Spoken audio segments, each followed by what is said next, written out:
He's the new leading man in news-related comedy.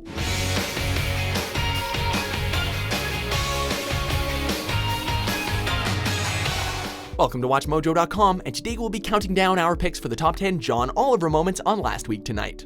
The entire Chechen Republic was put on notice this week because its leader couldn't find his cat.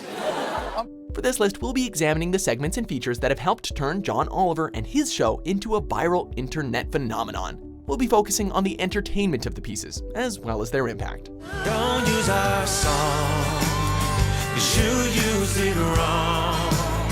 It might seem appealing, but you're just stealing.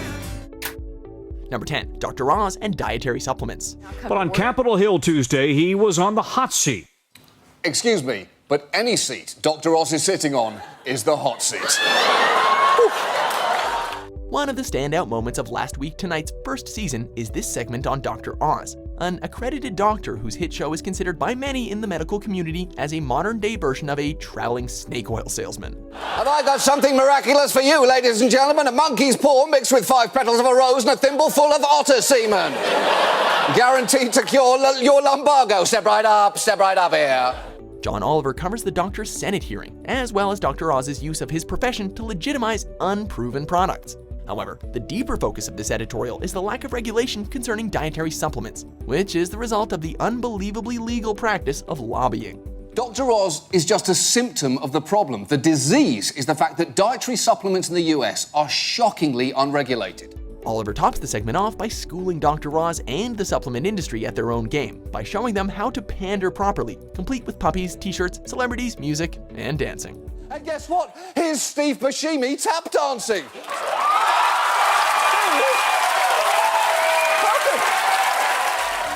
Number 9, tobacco. Is this the best time ever to be a tobacco farmer? Probably the most profitable. Wow. So it's an aging product that's decreasing in popularity, and yet somehow it just can't stop making money. It's basically the agricultural equivalent of U2. Despite its sharp decline in popularity in America, the tobacco industry continues to be profitable thanks to emerging markets overseas.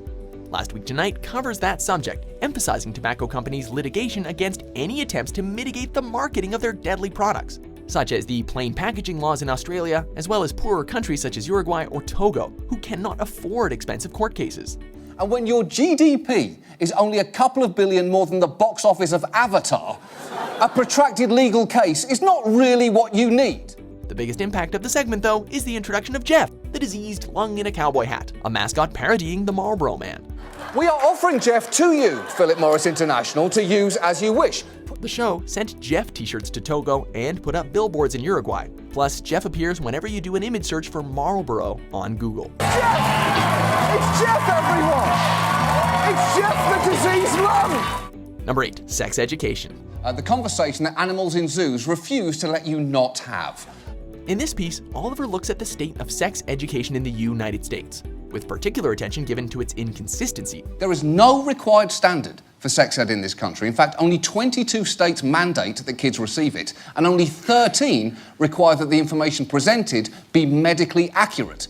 Sex and sexuality are something most people will have to deal with at some point in their lives, and Oliver points out the absurdity in America's varying approaches to the subject, which can range from genuinely informative to downright backwards. Those are the things we do not want to be taught in our schools. Those are things that should be taught in your home. Wait, taught in your home? Here is an exchange that has never happened. How are you so good at sex? I was homeschooled. The editorial concludes with a simple, direct look at sex education, parodying the less than accurate sex ed videos showcased earlier, narrated by celebrities, of course. This segment is an excellent example of Last Week Tonight's tendency to highlight social or governmental issues that could use some improvement, and doing it in a way that's enlightening and entertaining. If you get a chance to have sex with this man, go for it. Number 7, Televangelists. Churches, America's favourite place for redemption and 6th favourite place for chicken. While it may be hard to believe that they're still around, the show's spotlight on Televangelist reveals that they remain fixtures of television, and really wealthy ones at that. I had enough money to buy a beautiful Cessna Citation jet, cash. I bought a jet, cash. I bought a bigger jet, cash. F*** the haters, act happy for me. That's not a sermon, it's the first draft of a Rick Ross single.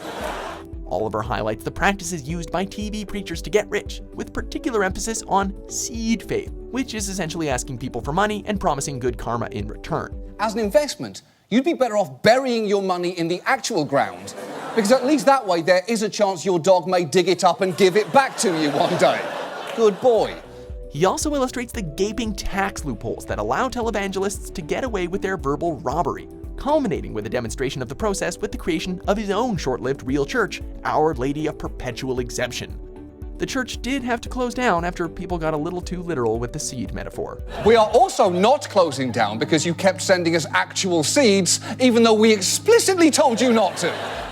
Number 6. 2015 Canadian federal election. Canada, the country you think about so little, that's it, end of sentence.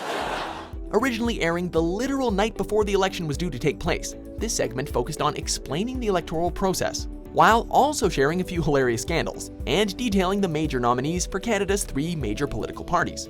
Look, no one is saying that is behaviour worthy of a head of state, but you cannot deny that it is somewhat satisfying to watch a soul-patched man named Justin with a French accent just fall down some stairs. Oliver pays particular attention to the then-incumbent Stephen Harper, whom he calls banal but technically evil. Tobacco is a product that does a lot of damage. Marijuana is infinitely worse. Are you high? The crowning jewel of the proceedings, however, is Oliver's response to the law forbidding non-Canadians from trying to influence their elections. That is a ridiculous law, and I guess what you're saying, Canada, is you want to dance?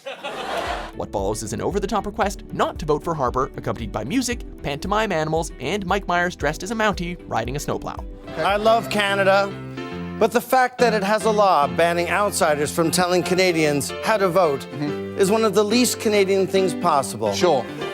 Oh, and don't vote for Stephen Harper. Exactly.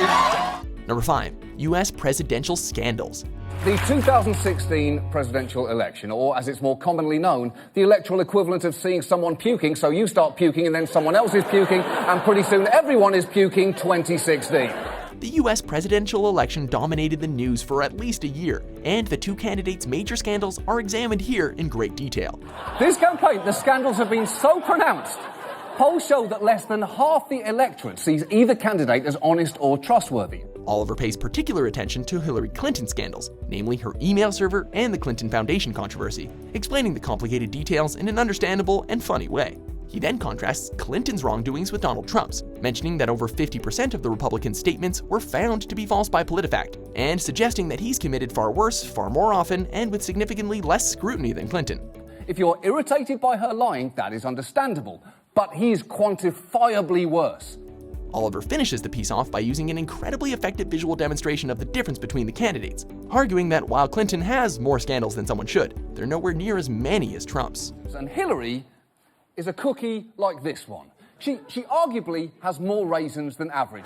But we all need to remember that when it comes to Donald Trump, this is the amount of raisins that he represents. The man is a f***ing raisin monsoon. Number 4. 2015 FIFA corruption case. The World Cup is one of my favourite things, but it's organised by these guys. FIFA. Few subjects have received as many segments devoted to it on Last Week Tonight's first few seasons as FIFA, the organization in charge of international football, and the corruption charges against its officials.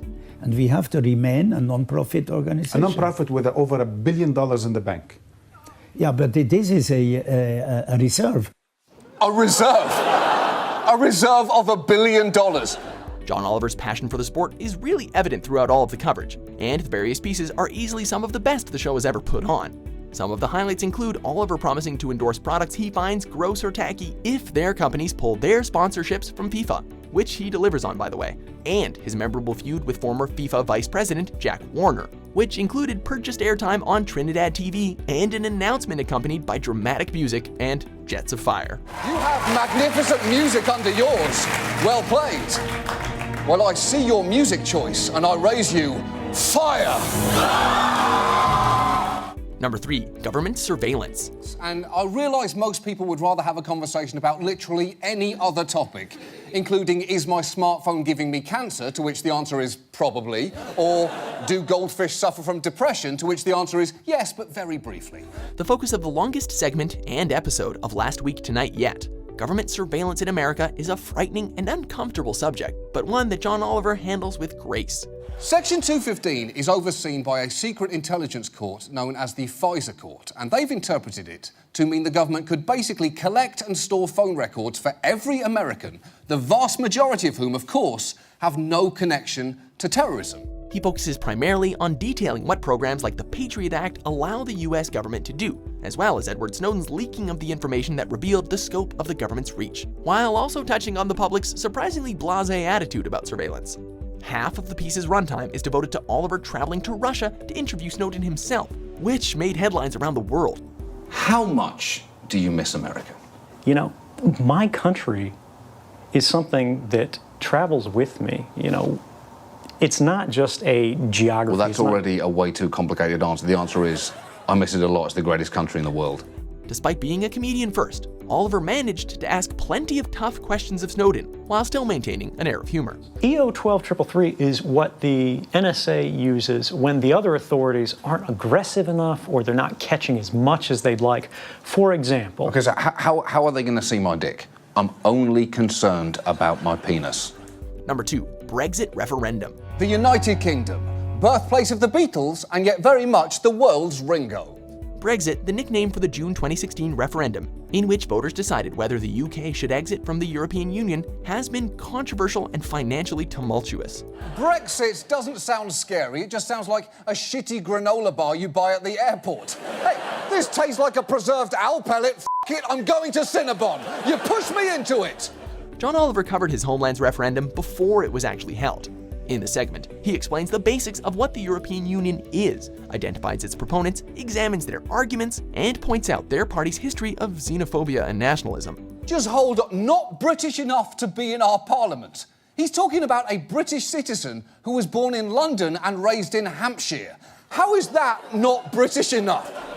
Like many other Last Week Tonight stories, this one wraps up with a musical number, this time in the form of a plea for Britain to remain in the EU, while still, you know, kind of insulting it, as sung by a barbershop quartet.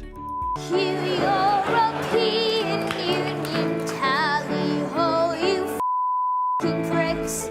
It's not often that you hear young boys belting curse-laden songs about economic unions. The European Union, even though we must admit we would all be batshit crazy if we vote for leaving it. Before we get to our top pick, here are a few honorable mentions. Our main story tonight is income inequality. A good way to figure out which side of it you're on is whether you're currently paying for HBO or stealing it. There are certainly better voices than mine to speak on behalf of Puerto Rico. Luckily, there is someone with Puerto Rican parents and an amazing voice, and he is here tonight. Please welcome the great Lin-Manuel Miranda.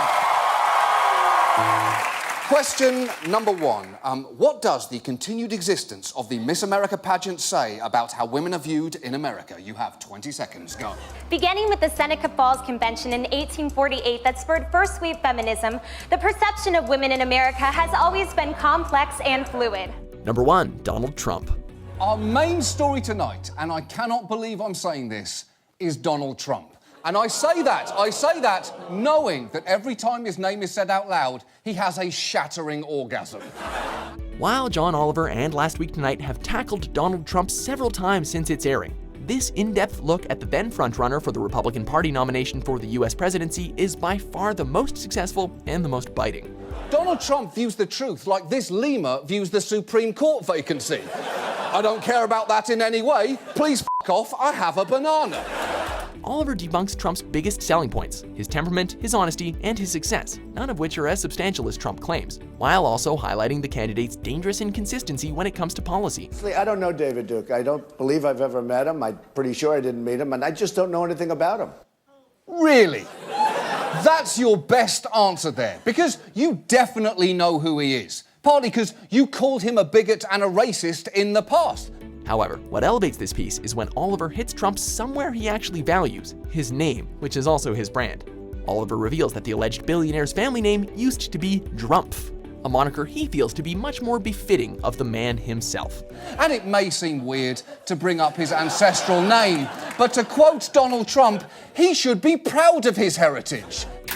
Do you agree with our list? All right, I am judging you as a host next to him. Which last week tonight moment is your favorite? The other thing that happens down at the shore, chlamydia. Just a medically astounding rate of chlamydia. For more top 10s published tonight and last week, be sure to subscribe to WatchMojo.com. Good night!